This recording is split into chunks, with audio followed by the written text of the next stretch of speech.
I speak 9 languages. The words left the girl's mouth like a sharp blade slicing through the silence. It wasn't a shy whisper, nor a silly joke. It was steady, direct, as if she had just thrown down a challenge in front of everyone. But the reply came almost instantly, a loud, mocking laugh that echoed through the fancy hall. The laugh was his, the man everyone there knew, the arrogant millionaire, owner of the mansion where they had gathered, surrounded by guests sipping expensive champagne and eating imported dishes. He laughed so hard he had to grip his glass to keep from spilling the golden drink on the Persian rug, worth more than the girl's entire home. 9 languages? He repeated, sarcasm dripping from every word. My dear, you hardly seem to handle Portuguese properly. The guests laughed along, some out of convenience, others out of fear of not sharing the host's humor. That was how it worked in that world. No one dared go against the man who had enough money to buy almost anything and anyone. The girl stayed quiet. Her big dark eyes didn't blink. She didn't blush, didn't look away, didn't run to hide. She stood still, staring at the millionaire like someone facing a wall. Tell me something, he went on, walking closer with slow steps, like a predator playing before striking. Where did you learn those so-called languages? At the public school in your town? Or watching cartoons dubbed on your broken TV? The laughter grew louder. The room was celebrating, but it wasn't the girl celebrating. It was the pride of a man who needed to prove his power. The place glittered in gold. Crystal chandeliers spread light in every direction. Tables were packed with fine dishes, and pricey paintings covered the walls. But in the middle of so much wealth, the girl's presence stood out. She wore simple clothes, a faded blue dress, shoes that had seen better days, and yet something about her deeply unsettled him, her posture. She didn't seem bent, didn't seem small. She didn't carry the face of someone apologizing for existing. On the contrary, every move was firm, every word carried weight, and that made the millionaire's arrogance fall flat. You don't believe me, she finally said. Her voice was calm, almost gentle, but filled with conviction that cut through the room like icy wind. Believe? He repeated, laughing again. My dear, I believe in what I can buy. And you? You're nothing more than a funny illusion. The guests nodded nervously. They all knew defying the millionaire could be costly. And yet here was a girl daring to break the silent order that kept that social empire standing. His look shifted, from amused to sharp. The joke wasn't enough anymore. He wanted more. He wanted to see her broken. Very well, said the millionaire, raising his glass as if toasting fate. If you speak 9 languages, prove it now, here, in front of all of us. The hall fell into silence. Only the clink of glasses and the distant notes of a piano played by a hired musician who didn't dare raise his eyes could be heard. Go on, girl. Speak. Show us this amazing talent, he pressed, leaning in so close she could smell his expensive cologne mixed with the arrogance dripping from every gesture. The girl took a deep breath. There was no fear in her eyes. Only a strange shine, like someone carrying inside them something no one expects. Which one do you want me to start with? She asked in a defiant tone that didn't match her plain look. The millionaire laughed, throwing his head back. Start with English, then. At least that. She opened her mouth, and what came out wasn't schoolbook English, full of hesitation.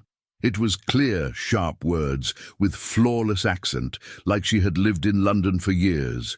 His eyebrows shot up for a split second, but he quickly masked it with another laugh. Good, very good. Memorized some lines from movies, didn't you? The girl didn't answer. She just went on. Next came French, flowing from her tongue like honey, smooth and natural. The elegant sound filled the room, and some guests frowned, recognizing it was the real thing. Without pause, she switched to German.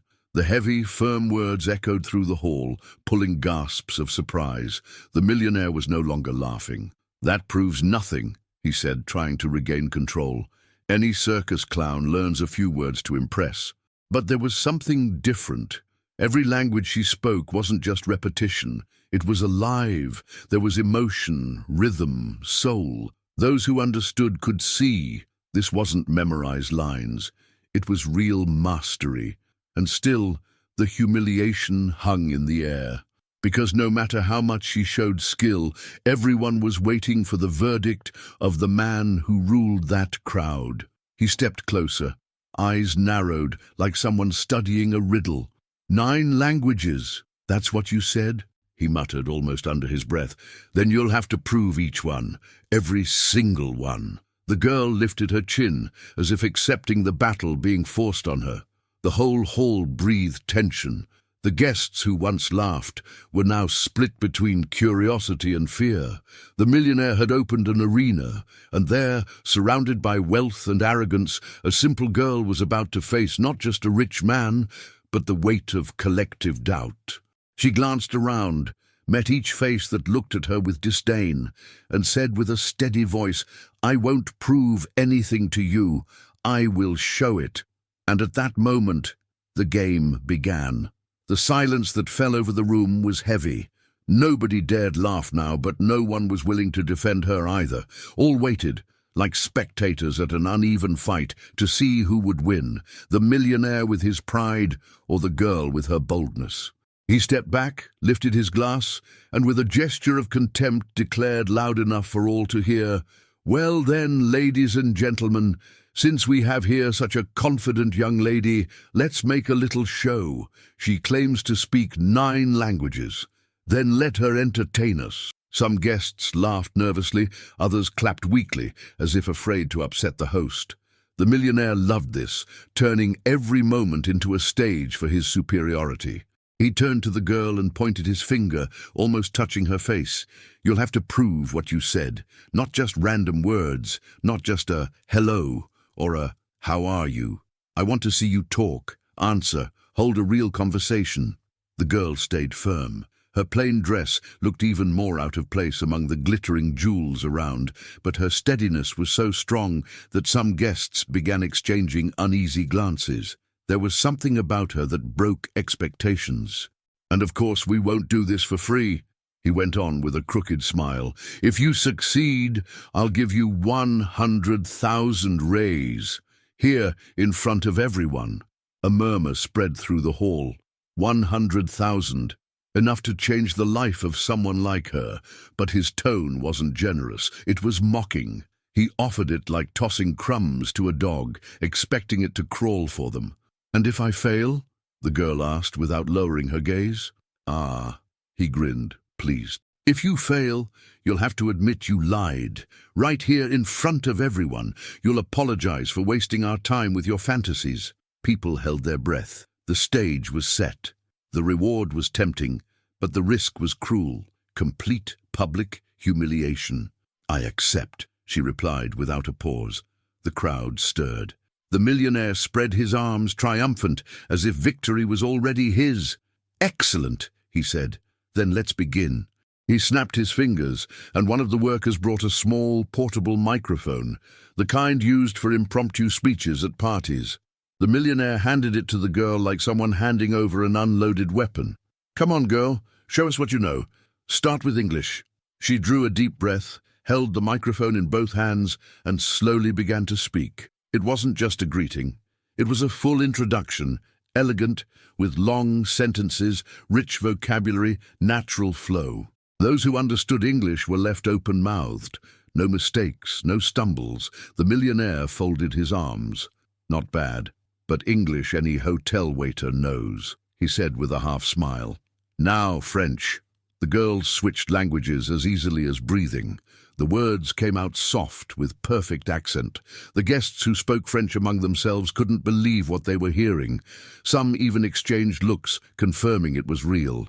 "German," ordered the millionaire. And German came, strong, precise, full of authority. The millionaire squinted, unsettled. "Spanish." She answered in Spanish with ease, as if she had been born in Madrid. With each language, the unease grew. The millionaire no longer laughed. His lips pressed into a hard line, his fingers drummed restlessly on the crystal glass. But he couldn't back down. He was trapped in his own challenge. Italian, he said, almost spitting the word. And Italian came, melodic, firm, drawing a gasp of surprise from one of the guests. With every demonstration, the hall sank deeper into silence. The laughter had vanished completely. Now, everyone was listening, and the millionaire, used to being the center, was being pushed aside. But he wouldn't give up so easily. "That's still not enough," he said, raising his voice. "I want to see you talk, not just give speeches." He snapped his fingers again. Two guests stepped forward, a French businessman and a German lady. "Talk to her, test her, ask things no one would expect." The Frenchman fired a quick question about global economics. Without pause, the girl answered clearly, using technical words. The man widened his eyes, stunned. The German lady asked her about classic literature. Once more, the reply came strong, packed with details only someone truly learned would know. The hall froze in shock. The millionaire tried to grin, but sweat was already sliding down his forehead. "You're not being tough enough," he shouted. "Bring someone from outside." Two guards were called to fetch foreign guests who hadn't arrived yet. The millionaire wanted to raise the bar, as if desperately hunting for a mistake. While they waited, he leaned toward the girl and whispered so only she could hear, "You might impress these people, but you'll never be like me. You'll never have the power I have." The girl lifted her gaze and, unshaken, whispered back, "The power you have is in your pocket. Mine is here." She pointed to her head. He stepped back as if hit by an invisible punch. The guests hadn't heard the words, but they felt the tension in the air. And in that moment, many of them were already starting to switch sides. With her calm, the girl had planted the first seed of doubt in the millionaire's empire. The game was far from over. He still had weapons to play. But the crowd no longer saw just a plain girl. They saw an opponent, and the millionaire knew it. The guards crossed the room, cutting a path with trained discretion. They brought three people the millionaire knew from other events: a Japanese executive, a Hungarian professor, and a Russian journalist who lived between Moscow and Paris. The host smiled, relieved, like someone who finds new ammo after wasting all bullets. "Now, ladies and gentlemen," he announced, raising his hand like a conductor of a show, "let's raise the level. No more opening phrases. I want real talks, fast, sharp. No time to think, no space to memorize. Let's see what this girl is made of." The Japanese man, polite, tilted his head slightly and asked the first question, short and direct, in business Japanese. He asked about a quarterly report that had hit headlines in Tokyo that morning. The girl not only understood, but repeated the numbers, compared them to the last quarter, and pointed out an unusual shift in the exchange rate. The executive touched his chin, intrigued. He countered with another question, this time about manners in formal meetings. She answered smoothly, using idioms you don't find in textbooks. Two guests muttered a choked "impossible." "Hungarian," ordered the millionaire, like switching a channel. The professor smirked, certain the wall was now too high.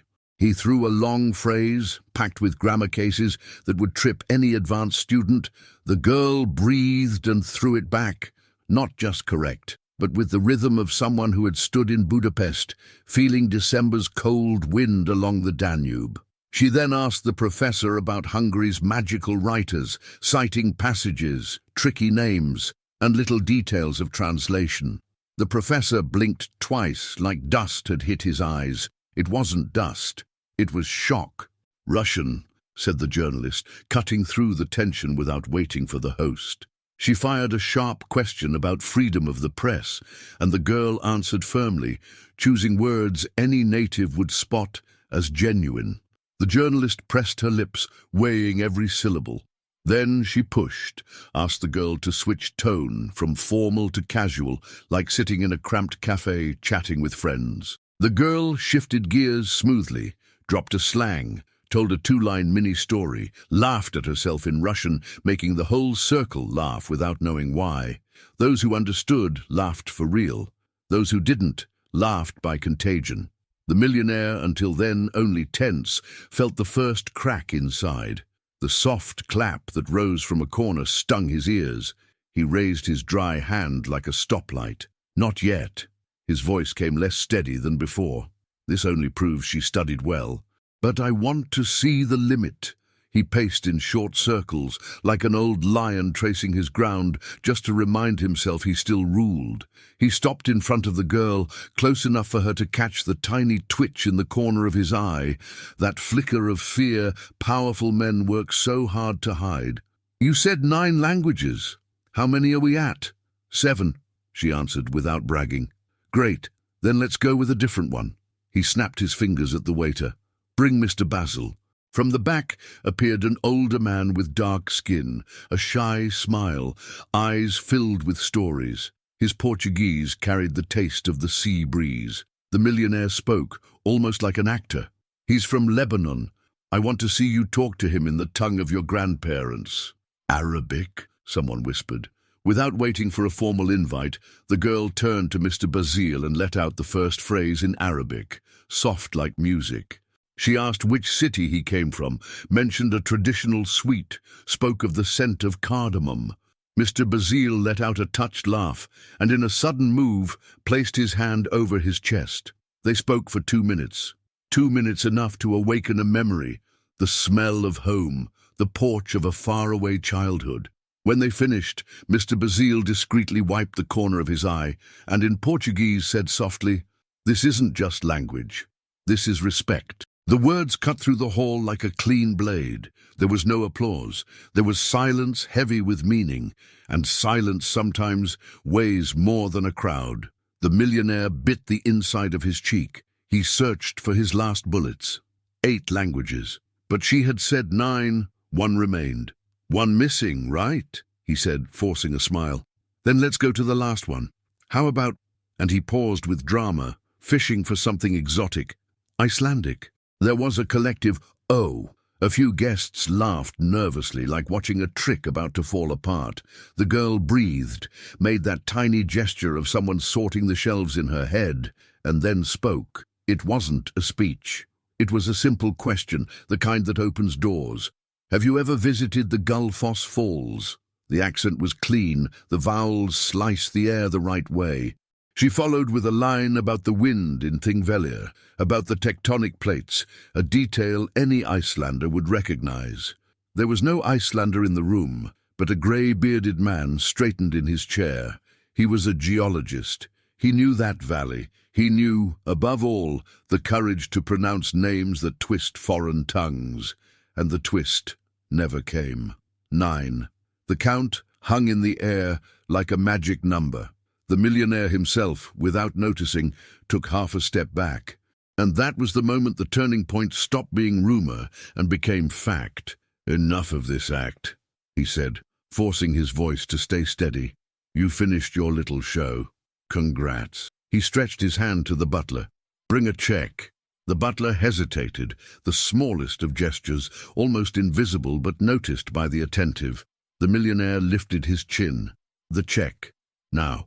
The thick white paper came on a small wooden board. The millionaire held the pen like a trophy and wrote 100,000 in big letters, as if painting a mural for his own pride. He signed, tore the sheet with practiced force, and extended it to the girl. Here you go, prodigy. She didn't touch the paper. I'm not done. Her voice wasn't defiant. It was just whole. What do you mean, not done? He laughed, but the laugh found no echo. You spoke the 9. It's over. You said you wanted real conversation, not memorized lines. I talked, but that's not what you tested. What you tested was power. The hall leaned in to listen.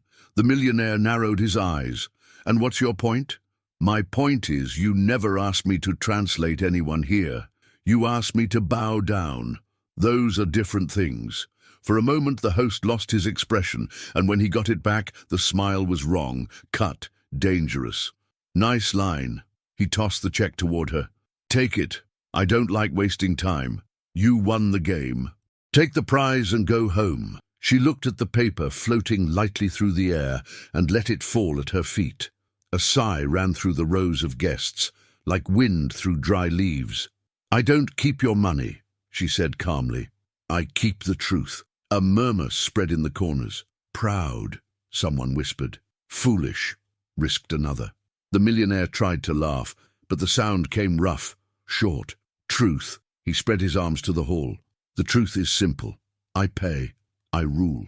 This is mine, this night is mine, and you're only here because I allowed it. The truth, she went on without raising her voice, is that all these people laughed when you laughed. Not because it was funny, but because they're afraid. And their fear is your favorite language. The line hit. It wasn't a shout, it was accuracy. That was the moment two things happened at once. The Russian journalist slipped her phone into her blazer pocket, camera already recording, and the Hungarian professor removed his glasses, wiping the lenses with the care of someone buying time, not to burst into applause. The millionaire stepped forward, and his voice lost its last layer of politeness. You think you know me. I know the way you measure people. The girl turned her palm upward, as if presenting something invisible. You measure with dollar signs and loudness. I measure with silence and effort. They're not the same units. Poor man's philosophy doesn't pay bills, and arrogance never buys respect. The hall turned cold. There was fear of storm, but also the hint of clear skies after. The Japanese executive who had tested the girl cleared his throat, like asking permission from his own shyness, and said, in careful Portuguese, "May I ask a question? Not about language." "Of course," she replied. "How did you learn?" The question hung in the same spot of air where, minutes before, the check had floated. The girl breathed and looked at her own hands. It wasn't a pose, it was memory.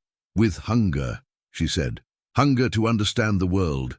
Hunger to leave a place where the roof drips and the floor cracks. Hunger to read the label on the medicine my mother couldn't pronounce. Hunger to bargain a fair price at the market when my father was sick. Hunger not to be tricked." Faces shifted shape, because hunger everyone understands. Even those who never felt it know its sound. "I never had a private teacher," she went on. "I had a public library, borrowed Wi-Fi from the town square, and patience. I had notebooks with second-hand sheets and a free app that failed more than it got right. I wrote down the mistakes so I wouldn't make them again. I made friends I never saw in countries I never set foot in. They taught me the right way to say thank you, and sometimes asked if I had eaten. No one moved. The pianist in the back had stopped playing without noticing. And one day I realized language isn't decoration. It's a bridge. On the other side of the bridge, there are people. When you talk to them, they open the door, and when they open the door, you see the world is bigger than this room. The millionaire felt the floor shift a millimeter. And those who rule over marble floors don't deal well with things that move. Enough. He raised his hand. Enough of the drama. You want respect? The world respects winners. Take the check. The world respects those who don't lie to themselves. The girl lowered her eyes to the paper at her feet. You offered me money to buy the right to say you made me. But I was already made before I walked through this door. The Russian journalist, still discreet, was recording every word. She knew when a story was born that would breathe outside those walls. The millionaire tried to get back to the script. He turned to the guests and with a wide gesture sought the laughter from before. They didn't come. What came was a silence of focus, different from the first. It wasn't silence of fear, it was silence of choice. And then, as if realizing he was losing the rhythm of his own dance, the millionaire decided to raise the music. He went to the central microphone, asked the sound man to turn on the bigger speakers, and spoke in a tone that filled the edges of the room. "Final test." His eyes shone with a nearly childish fierceness. "I'll bring someone on a video call, a contact of mine. If you keep a fluent conversation with him on any subject he chooses, I'll double the amount. 200,000. And besides the money, I offer you a job. Today. Here." The promise thundered across the dry plain. Half the room widened their eyes. The other half just held their breath. The girl didn't smile, but she didn't step back either. "Who is it?" she asked. "You'll find out when you answer." The millionaire motioned to an assistant. "Set up the call." The assistant rushed. The projector lit up the wall, the white screen glowing. A connection sound. Ringing, ringing. The name appeared on the screen, a name many there knew from headlines, trips, contracts. The room's collective heart beat faster. The millionaire turned to the crowd, sure he'd regain control with a striking move. Then back to the girl, and for the first time, let slip a shadow of doubt, almost a plea he didn't even notice. Let's see if your bridge reaches that far.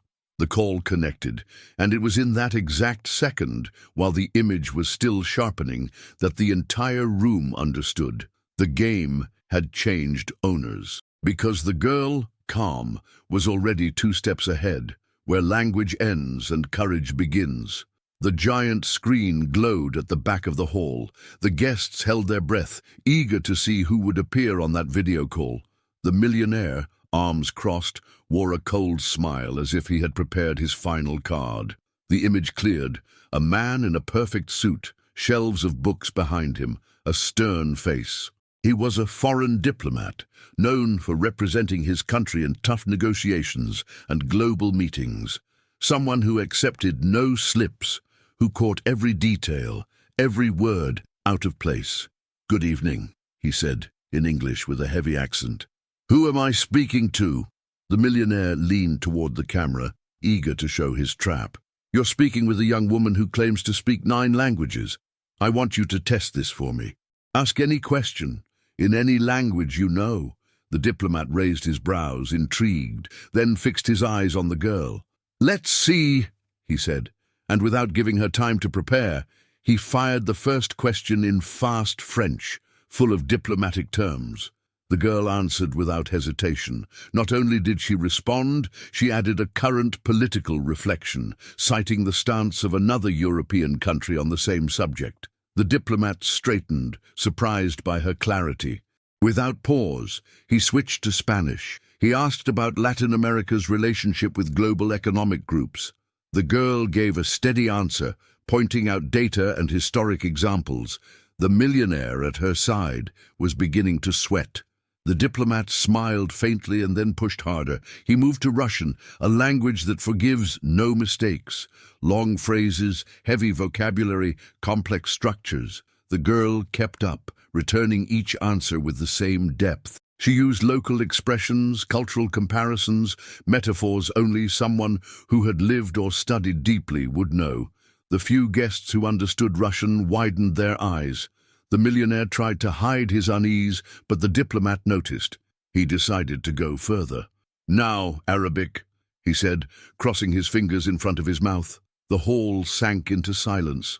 It was the farthest, hardest tongue. The girl took a deep breath and answered at once, telling a short parable taught in Arab schools to teach children about morals. The diplomat chuckled softly, recognizing the story. "Impressive," he murmured. "You don't just speak. You carry the soul of the language." The millionaire stepped forward, trying to regain control. "Test her more. We haven't seen it all." The diplomat, serious, made the final move. In Japanese, he asked about the difference between honor and pride. A philosophical question, tough even for natives. The girl tilted her head, thought for a second, and answered with a gentleness that stilled the room.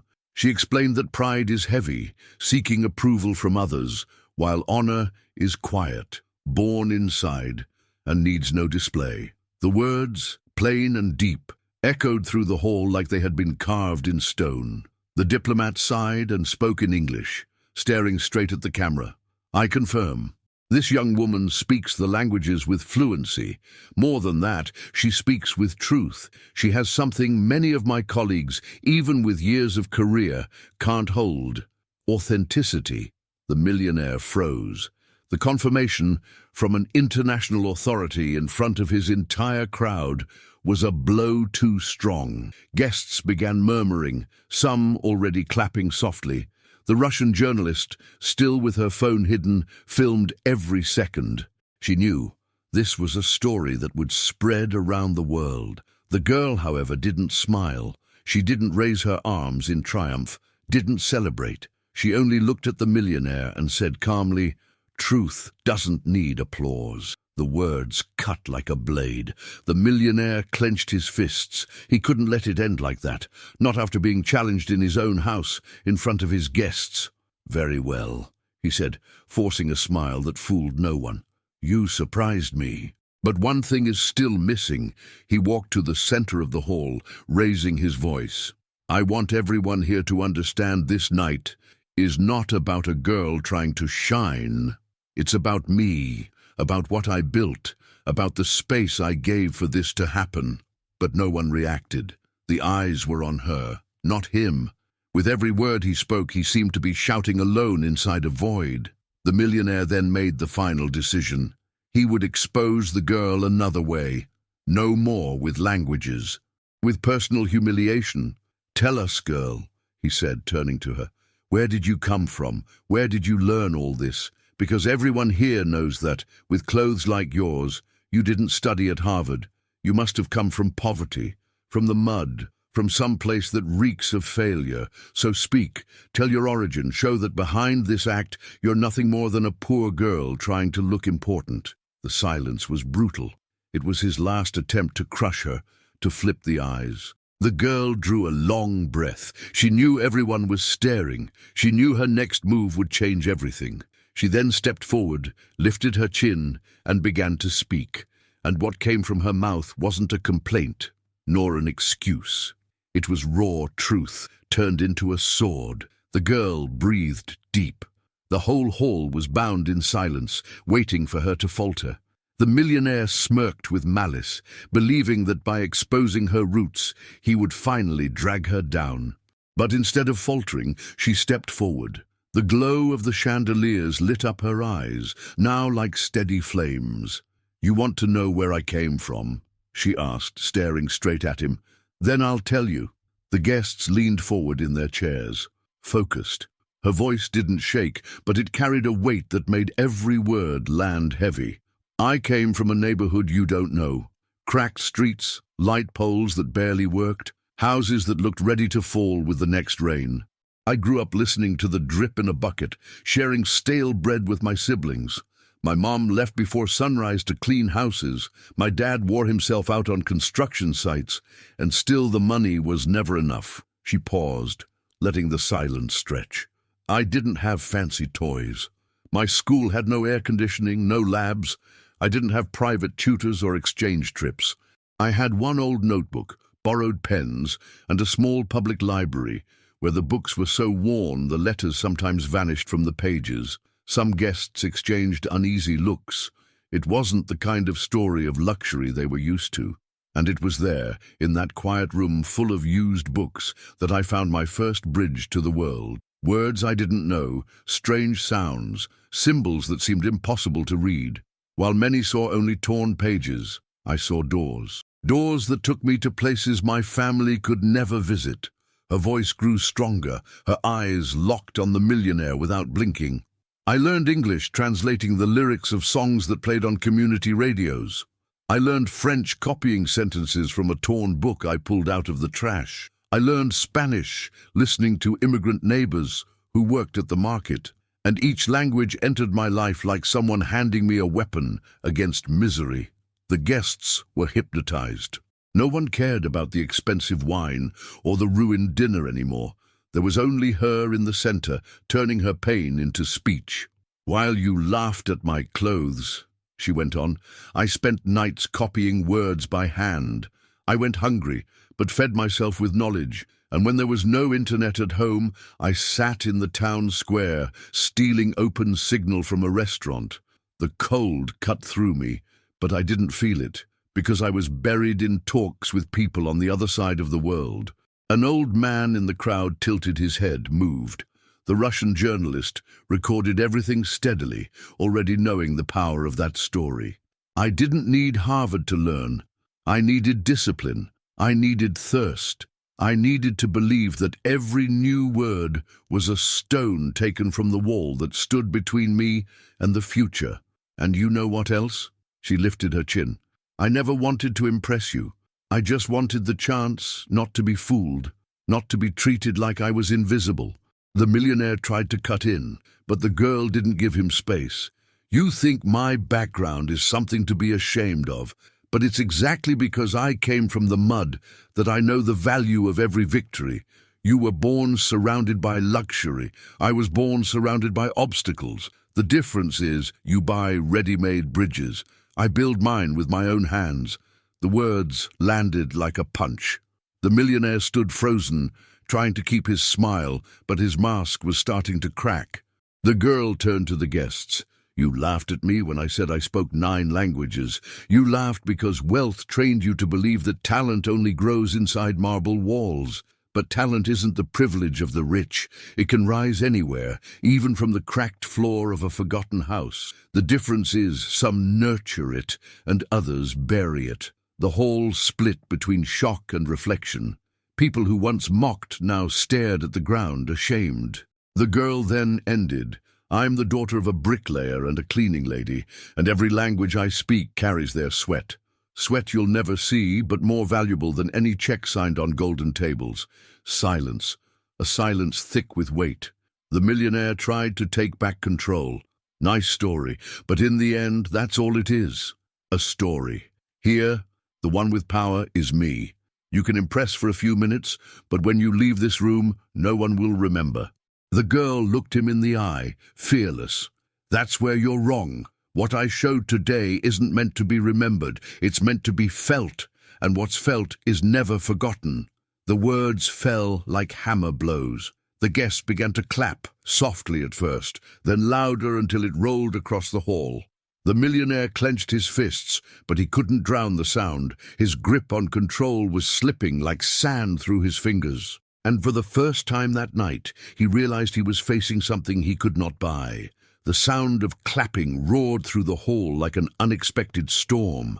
The millionaire, still standing in the center, tried to hold his forced grin, but the strain in his shoulders betrayed him. He knew he was losing control. With each clap, more of his authority slipped away, but pride would not let him stop there. "Oh, ChatGPT dis." He took a deep breath, raised his hands for silence, and forced his voice to come out steady. "Very well, very well. Lovely tale, everyone moved. But feelings are not proof. I'm still not convinced." The girl stared at him without blinking. "I've already proven everything I needed." "Not yet." He smiled with malice. "You told me you spoke 9 languages, but speaking isn't enough. I want to see if you can hold that in front of people born inside those tongues." He snapped his fingers. The guards, alert, moved quickly toward the door. The millionaire had planned something else. "Tonight is full of special guests," he announced. "Not only locals, but also foreigners who came for my business. I'll call some of them to talk with you. Let's see if your talent survives real tests without rehearsals." A murmur rippled through the hall. Everyone waited eagerly for the next act. Few knew the millionaire had kept this card up his sleeve from the start, in case he needed it. The guards returned with 3 guests, a Chinese investor, an Italian diplomat, and a Greek philosophy professor. Each carried a curious look, not quite sure what kind of show they were about to join. "Ladies and gentlemen," said the millionaire, theatrical, "I present to you the young woman who claims to speak 9 languages. I want you to test her without mercy." The Chinese investor stepped forward first. He looked at the girl, smiled politely, and asked a long question in Mandarin, full of market terms, numbers, and technical phrases that even many advanced students would struggle with. The hall went silent, tense. The girl drew a breath and answered calmly, using the same terms, adding examples of companies, and even quoting Confucius about patience in trade. The investor's eyes widened, surprised, and he nodded in respect. A murmur spread through the hall. "Impressive," someone whispered at the back. The millionaire clenched his teeth. "Next!" The Italian diplomat stepped up. She had already heard the girl speak some Italian, but now pushed further. She asked a question about European politics, using a heavy accent and formal vocabulary that only someone from Rome would handle with ease. The girl not only understood, but replied elegantly, referencing historic events and quoting lines from classic Italian authors.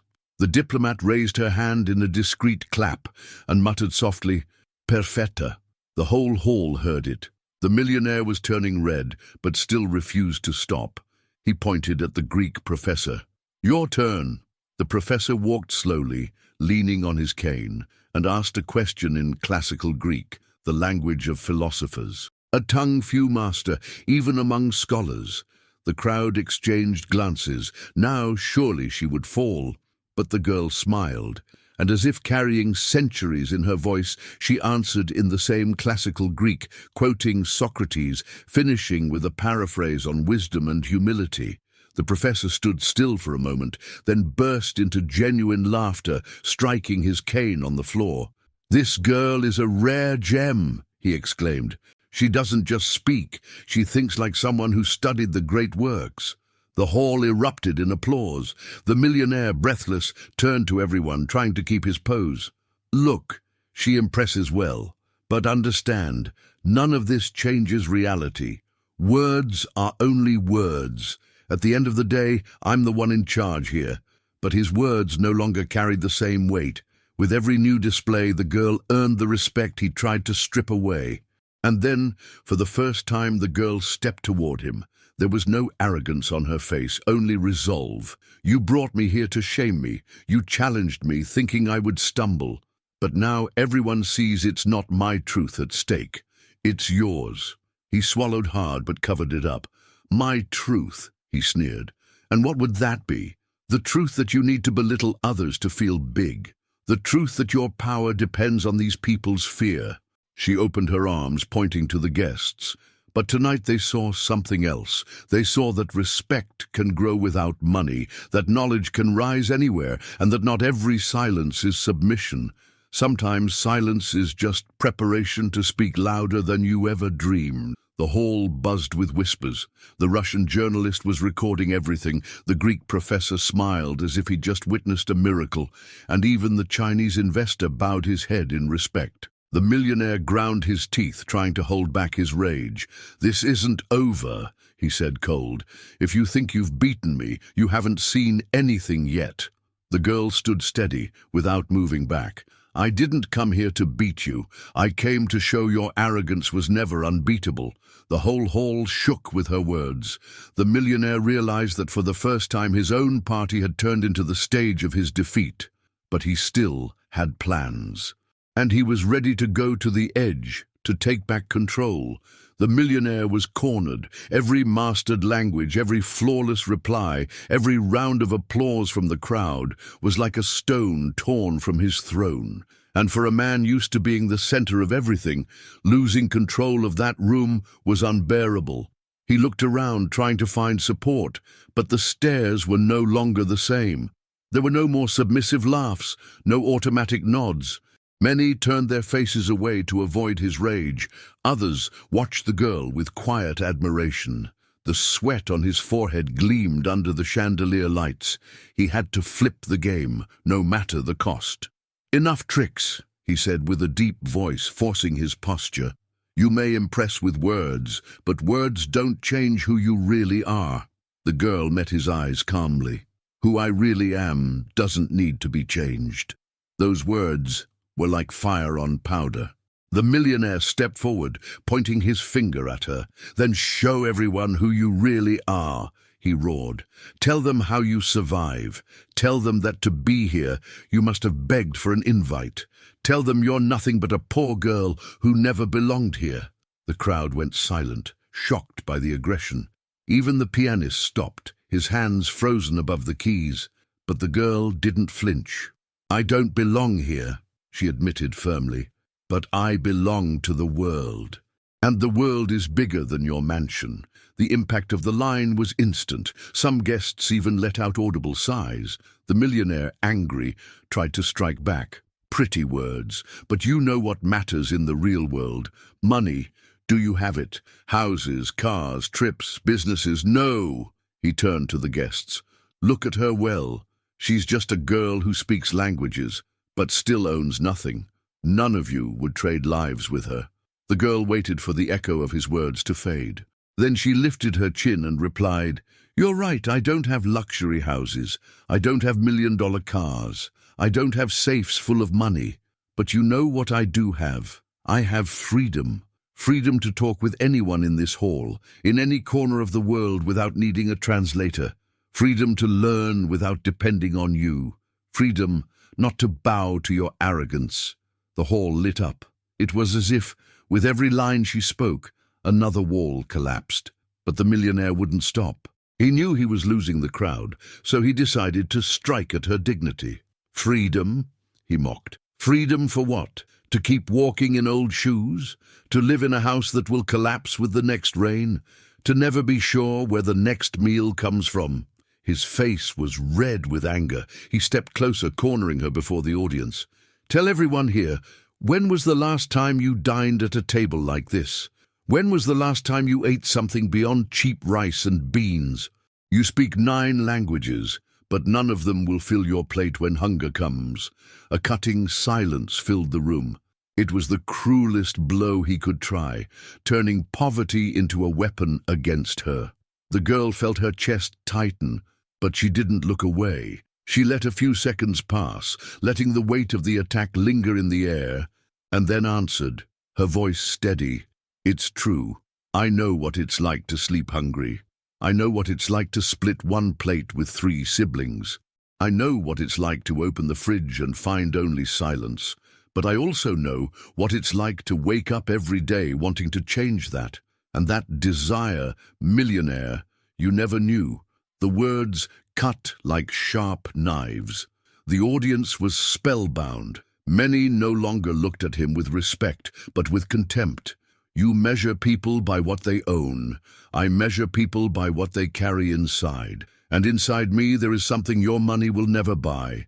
Resilience. The millionaire clenched his teeth. It was as if with every answer she gave, he sank deeper into quicksand, but his pride wouldn't let him retreat. Resilience, he scoffed. That doesn't pay bills. That doesn't buy respect. The girl drew a long breath and, staring at every face in the room, said in a solemn tone, respect can't be bought. It's earned. And today, in front of everyone, I earned what you'll never have. True admiration. The words echoed like a silent thunder. The hall erupted in applause, now strong, fearless. Some stood from their chairs, clapping hard. The millionaire stood frozen, his face stiff, trying to hold up the empire crumbling before everyone's eyes. The girl, however, stayed calm, without raising her arms in triumph. She just looked at him and finished. You wanted to humiliate me, but in the end, you showed everyone who's truly humiliated here. The final strike of that moment fell like a verdict. The crowd was on their feet cheering, while the millionaire stepped back, feeling that the night, meant to be another display of power, had turned into the stage of his greatest defeat. And deep in his heart, he knew, even if he tried, there was no way back. The entire hall was standing. The sound of clapping seemed endless.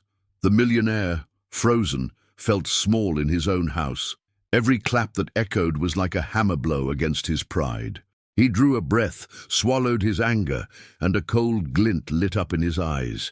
He still couldn't accept defeat. He still had one card left, a final strike, something that could crush the girl in front of everyone.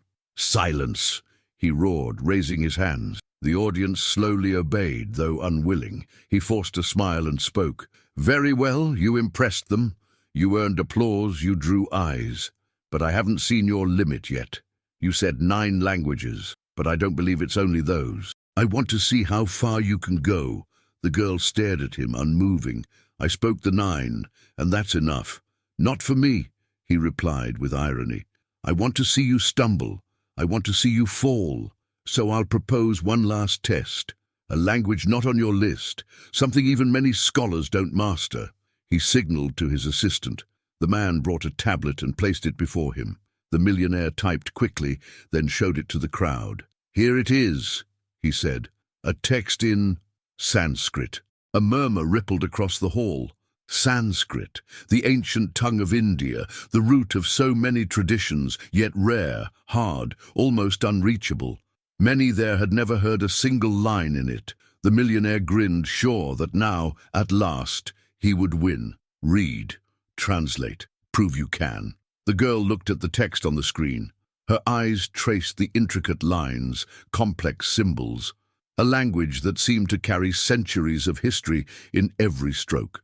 The silence was absolute. Each second felt like a minute. The millionaire smiled wider with each heartbeat, convinced the challenge was too much even for her. But then the girl breathed deep, closed her eyes for an instant, and began to read aloud. The sound of Sanskrit filled the room. It wasn't hesitant, it wasn't improvised. It was smooth, rhythmic, almost musical. The syllables flowed as if they had been kept in her memory for years.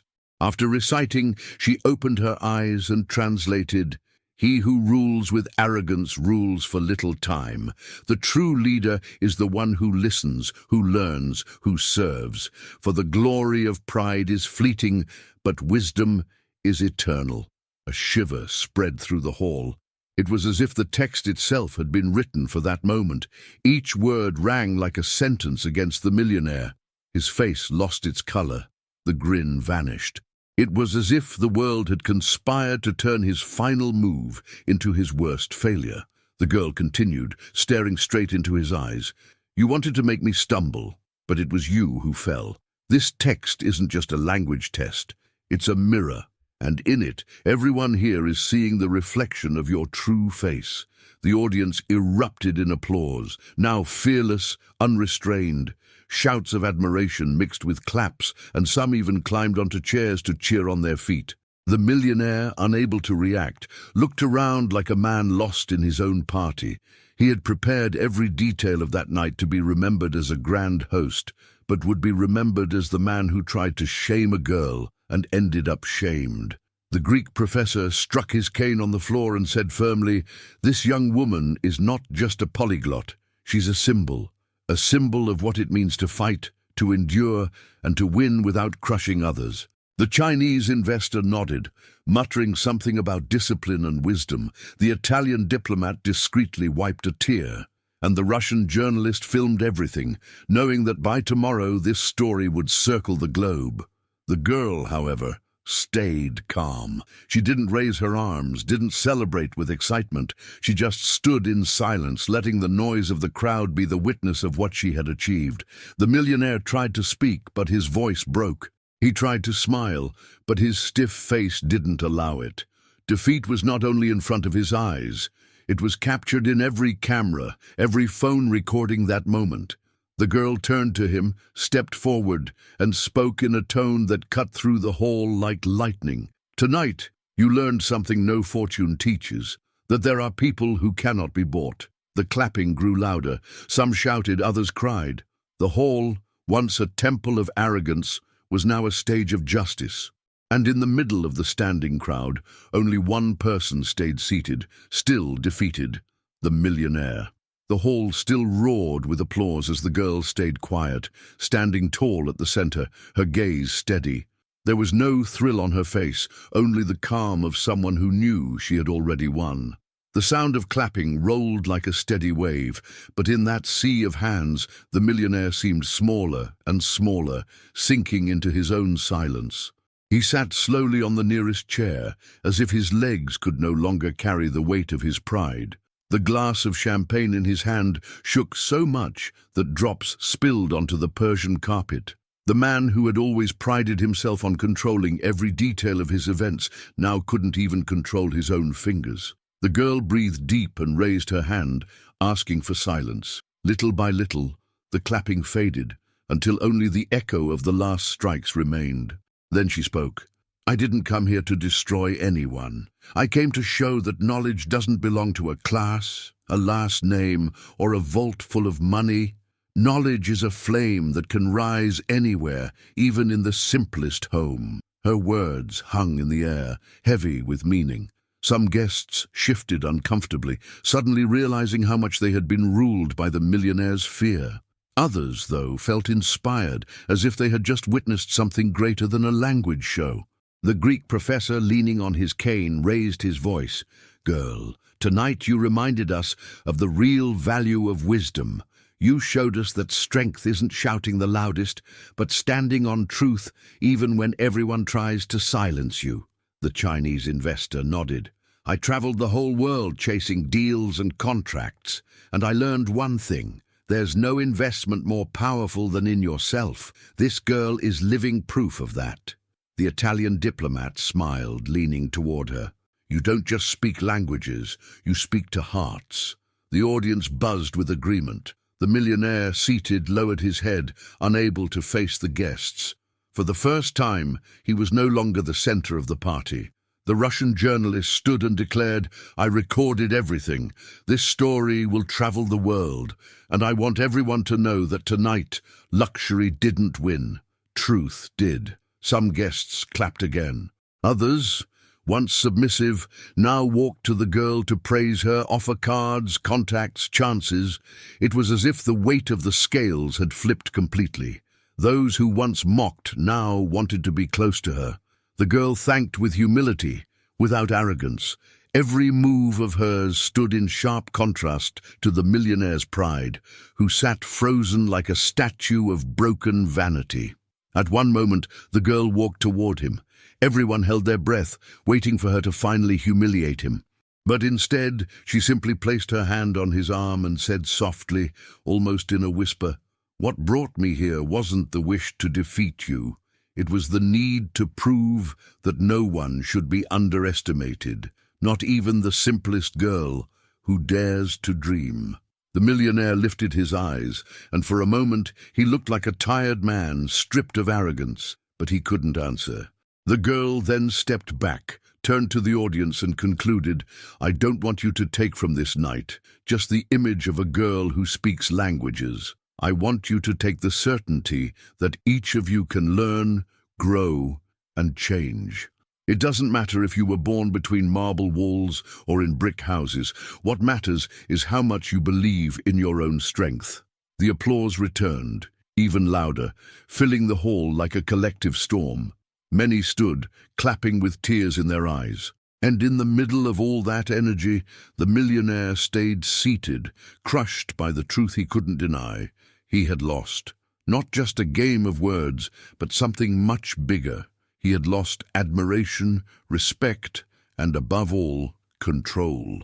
The Russian journalist stopped recording, but her eyes said it all. The story was already alive. It could never be erased. And the girl, even surrounded by people eager to talk to her, didn't get carried away. She walked to the main door, paused for a second, looked back and said calmly, "What I earned tonight wasn't for me. It was for everyone who has ever been underestimated, to show that the voice of one can silence the laughter of many." She left, and the hall without her felt empty, even though it was still full. The millionaire stayed seated, eyes lost, knowing that this would be the night he'd be remembered forever, not as a grand host, but as the man who mocked the girl and ended up silenced by her truth. The door of the mansion closed behind her, but the night was only beginning. Outside, the cold wind brushed her skin like a hug of freedom. For the first time, after so many hours facing humiliation and trials, the girl breathed deeply, without feeling the weight of doubt. Inside, the hall still buzzed. The talk among the guests was no longer about the millionaire's deals, about luxury trips, or about hidden investments. Now, everyone spoke of her courage, her sharp mind, her calmness. It was as if, in just a few hours, she had turned into a living legend. The Russian journalist, excited, was already preparing her report to send to the newsroom. She knew that story would make international headlines. The night a humble young woman silenced an arrogant millionaire with 9 languages. The line played in her mind like an unavoidable title. The Greek professor, delighted, chatted with the Italian diplomat. "People like this appear once in a generation," he said, moved. "It's not just about languages, it's about character." Meanwhile, the millionaire sat still, like a man out of breath. He listened, powerless, as his own party turned into a tribute to the very girl he had tried to crush. Outside, the girl walked slowly along the street lit by yellow lamps. She wasn't alone. Some followed her, eager to get close. A local businessman offered his card, promising chances. A language teacher wanted to know her better, offering access to rare material. Even the Italian diplomat left the mansion and reached her, smiling. "You must come to Rome," she said brightly. "I'll open doors myself so you can study and work in international places. People like you should be seen by the world." The girl thanked humbly, without letting herself be dazzled. "I thank you, but I don't just want to be seen, I want to keep building bridges." Her words, plain and firm, touched the diplomat, who realized she was not facing someone ordinary. That same night, the Russian journalist's phone didn't stop ringing. Newsrooms from other countries wanted details of the story. A short video, secretly filmed by one guest, was already spreading on social media. In it, the girl appeared speaking French, German, and Arabic flawlessly, while the crowd applauded and the millionaire shrank. Within hours, thousands were sharing it. By the next day, the news was already in papers and online. Headlines appeared in many tongues: "The girl who spoke 9 languages and defeated an arrogant millionaire. A lesson in humility from where no one expected. Wisdom has no price." The night knowledge beat money. Invites started to pour in from everywhere. Universities offered scholarships. Cultural groups asked her to speak. International organizations sent words of support. And through it all, the girl stayed calm, focused, never letting herself get carried away. She knew that the chance wasn't only for her, it was for everyone who had ever been underestimated. Meanwhile, the millionaire's life took another turn. His downfall went viral. He, once remembered for lavish parties and power at every meeting, was now known as the man silenced by a girl. Deals started to fade, investors lost trust, even some close friends stopped taking his calls. Each new clip that spread, each report that told the story, was like a mirror forcing him to see himself defeated again and again. The girl, on the other hand, bloomed. From an unknown student, she became a guest for interviews, for TV shows, for meetings with leaders and teachers. But she never forgot her roots. In every talk, she recalled the public library, the cold nights in the square with borrowed Wi-Fi, the old notebooks. "If I made it here," she said in interviews, "it wasn't because someone opened doors for me. It was because I learned to build my own doors." And with every line, she inspired thousands of young people around the globe to believe they could too. The millionaire, shut away in his mansion, watched his empire crumble. But the deepest shame wasn't in lost contracts or status. It was in the fact that everywhere his name was no longer spoken with respect, but as an example of what happens when you judge someone by their looks or condition. The girl, without ever raising her voice, had beaten not only a man but a whole mindset. And that night, looking up at the starry sky as she walked home alone, she smiled for the first time since it all began. Not the smile of victory, but the smile of someone who knows the fight still goes on, but that this time she is no longer alone. The days that followed were an avalanche. Every morning, new invites, new messages, new headlines. The girl, once invisible to the world, suddenly had become a symbol. Famous universities offered her scholarships. Embassies reached out, inviting her to exchange programs. Education funds wanted to sponsor her.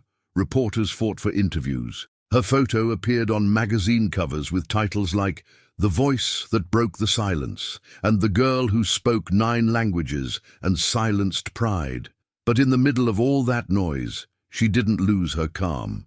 She still lived in the same small house, helped her mother with daily chores, sat in the same corner of the room to study with her worn-out notebooks.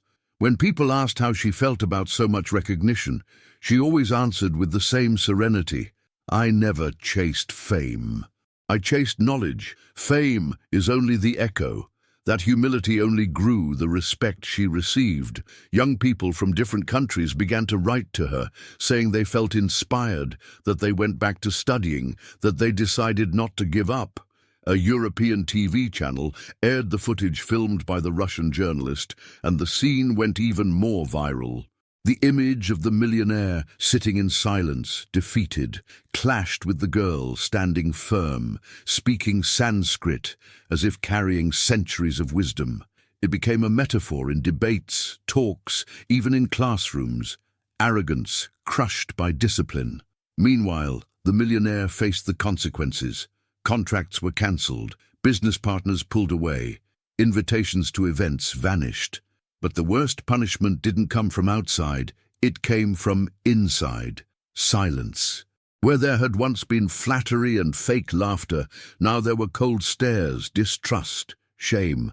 He who had always ruled crowds no longer ruled even the respect of his own staff. In his mansion, surrounded by luxury, he felt empty.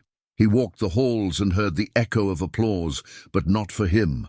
Applause he couldn't forget, chasing him like an unwanted memory. How did this happen? He whispered to the mirror, night after night. How could a simple girl destroy me in front of everyone? But he had no courage to admit the answer, because he had underestimated, because he believed money meant absolute power. Meanwhile, the girl was facing a new reality. Recognition carried with it an unexpected responsibility. In schools, kids and teens began to quote her as an example. Teachers spoke of her in class. Education programs used her story to motivate students in poor communities. She received letters and messages from young people saying, "I also want to learn another language. Like you. You made me believe I can be more. Thank you for showing us that we matter too." With each message, she felt the weight grow on her shoulders. It wasn't just about her victory anymore. Now she was the voice of many, and that responsibility made her reflect. What would she do with it? Use it only to change her own life or to open doors for others as well? One night, sitting with her mother in the small kitchen, they talked for hours. Her mother, hands rough from work, held her cup of coffee and said, "My daughter, pride is too little, but never forget where you came from. The world will try to put you on a stage, but a stage is not home. Home is where you remember who you are." The girl nodded. She knew she needed to keep her feet on the ground, even if her voice reached the world. On the other side, the millionaire began living in quiet torment. People who once praised him now avoided him. His events were empty. The papers that once celebrated him now called him the man who fell before the wisdom of a young girl. And, for the first time in decades, he found himself alone. No audience, no laughter, no power, just him and the weight of his own arrogance. Slowly, he started to reflect. He spent hours locked in his office, re-watching the recording of that night. At first, he looked for a detail to discredit her, but the more he watched, the more he saw something he had never admitted. She hadn't won with anger. She had won with calm. That contrast hurt more than any loss. He who shouted, mocked, and attacked had been beaten by someone who only spoke the truth with peace. In that solitude, the millionaire began to feel something he had never known: shame.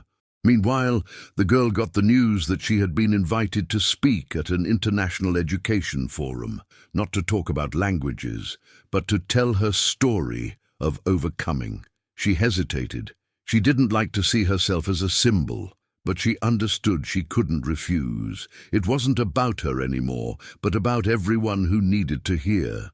When she stepped onto the forum stage, in front of hundreds of people from many nations, she breathed deeply and said, "I am no different from anyone. The difference is that I didn't give up when everyone expected me to." The hall rose in applause, and in that instant the girl realized her life had changed forever. She was no longer just a student who spoke 9 languages. She was living proof that knowledge can rise where no one believes it can. And far away in his quiet mansion, the millionaire closed his eyes before the screen, replaying the moment Sanskrit echoed through the hall. And he muttered to himself, without the courage to admit it out loud, "I laughed at her, but she's the one who taught me." The international forum was only the beginning. Within weeks, the girl's story was no longer just an isolated event. It had become a symbol. Schools used her journey to inspire students. NGOs cited her in educational campaigns, and even governments mentioned her name in speeches about overcoming hardship. But despite the rising fame, she still lived simply. She still woke early to help her mother, still studied in the same worn-out notebooks, still preferred to listen before speaking. What had changed wasn't her essence, but the way the world looked at her. And it was that change that brought the real transformation. In every interview, in every speech, she repeated, "I am not an exception. I am proof. Proof that when someone has discipline and hunger to learn, they can break through any wall." That phrase began to circle in different languages. It was printed on T-shirts, shared on social media, debated in universities. I am not an exception. I am proof. Words that echoed because they spoke straight to those who had been underestimated. Meanwhile, the millionaire became the opposite. His public image collapsed. Friends avoided him. His events no longer drew crowds. And his arrogance, once supported by easy applause, was now just a heavy burden. He watched the girl's interviews in secret, never admitting it. And every time he heard her speak, he felt smaller. Not because she attacked him, she never said his name, but exactly because she didn't have to. The whole world already knew who he was, and it wasn't for his victories anymore. One night, he walked alone through the mansion's halls. The walls lined with million-dollar paintings, the crystal chandeliers, the designer furniture. None of it shone. Everything felt empty. And for the first time in his life, he asked himself, what's the point of all this if I've lost everyone's respect? On the other side of the world, the girl prepared for another trip. She had received offers to study in different countries, but chose only the one that would also let her help young people in situations like hers. For her, it made no sense to rise alone. She wanted to open doors. In one of her talks, before hundreds of young people, she said, "Don't let anyone tell you that you can't. When someone laughs at your dream, remember, their laughter is just fear of seeing you reach where they never did." Her words sparked applause, but also tears, because many there knew exactly what it was like to be mocked for believing in something bigger. Meanwhile, her story spread like a spark. In small villages, students gathered to watch her videos. In poor communities, teachers cited her as proof you didn't need to be born rich to have a voice. In big cities, business leaders spoke of her as the talent no money can buy. The millionaire, isolated, was forced to face his own shadow. A man who had everything, but lost the one thing that mattered, respect. And the hardest part was knowing there was no one to blame but himself. One day, sitting in his lavish library, he whispered, "I laughed at her, and in the end, she laughed at me without saying a word." On the other side, the girl was becoming global inspiration, but she never let pride take over.